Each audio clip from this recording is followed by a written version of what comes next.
खुद की तुलना दूसरों से करना बंद करें। खुद को अपनी तुलना दूसरों से करने से रोकना कठिन है। आजकल हर किसी को परफेक्ट बनना है। यदि हम अपनी उपलब्धियों और दक्षता को जांचना शुरू कर देते हैं तो हम सच में आगे बढ़ सकते हैं।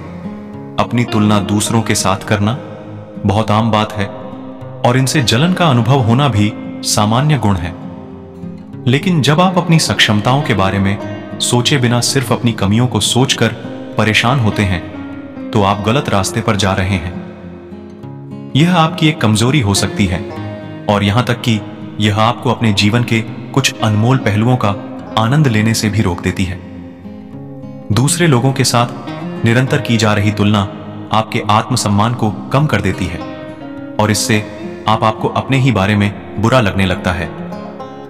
खुद को अपनी नजरों से देखकर ही आप अपनी तुलना करने की लत से छुटकारा पा सकते हैं।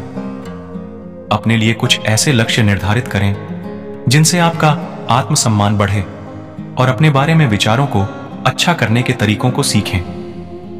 किसी काम में बार बार फेल होने से डरो मत। आप जिस भी काम में हाथ डालते हैं आप हर बार फेल हो जाते हैं और फेल होने के डर से आप एक नई शुरुआत करने से कतराते रहते हैं। या तो वह भी फेल हो जाएगा। अगर आप इस तरह का निर्णय ले लेते हैं तो आप हारने के बाद भी एक विजेता कहलाते हैं। वह विजेता जो कभी हार नहीं माना, पूरा जीवन जीतने में लगा दिया। यदि आप हार के बाद इस डर से शुरुआत नहीं करते हैं कि आप एक बार फिर हार जाएंगे, तो आप यह मान लीजिए कि आप जिंदा होते हुए भी एक मरे हुए आदमी के समान हैं, जिससे एक नई शुरुआत की उम्मीद नहीं की जा सकती। यदि आप मेरी बात से सहमत हैं तो आप किसी काम में बार बार फेल होने से डरे ना, बल्कि हर बार उस काम को सही तरह से करने की योजना बनाएं। फिर देखिए आपको हर काम में सफलता मिलेगी। अगर आप चाहते हैं कि आपका हृदय पवित्र हो और उसमें भगवान का वास हो तो आपको बस यह करना है कि आप दूसरों की मदद करें, किसी की निंदा ना करें। अगर आप किसी की मदद के लिए हाथ बढ़ा सकते हैं तो जरूर बढ़ाएं। अगर नहीं बढ़ा सकते तो अपने हाथ जोड़िए, अपने भाइयों को आशीर्वाद दीजिए और उन्हें उनके मार्ग पर जाने दीजिए। सुनो सबकी, करो खुद की। इस धरती पर राय और बुद्धि देने वालों की कमी नहीं है। आपको कदम कदम पर सिखाने वाले मिल जाएंगे। पर मेरी इस बात को याद रखना, वे जब भी आपको कोई राय देंगे तो ऐसा नहीं है कि उनकी राय सही हो, इसलिए आप उनकी सुने, पर करें वही जो आपका मन कहे। वरना बाद में आपको इसी बात का पछतावा होगा कि काश मैंने अपने मन की सुनी होती तो ऐसा नहीं होता। मैं यह नहीं कहता कि आप किसी की न सुने। आप उन्हीं लोगों को ध्यान से सुने जो उस क्षेत्र में सफल हैं जिस क्षेत्र में आप सफल होना चाहते हैं। क्योंकि जब कोई सफल व्यक्ति आपको कुछ सुनाएगा तो उसकी बातों में वह सच्चाई और स्पष्टता होगी जिसकी आपको सफल होने के लिए जीवन में जरूरत पड़ेगी।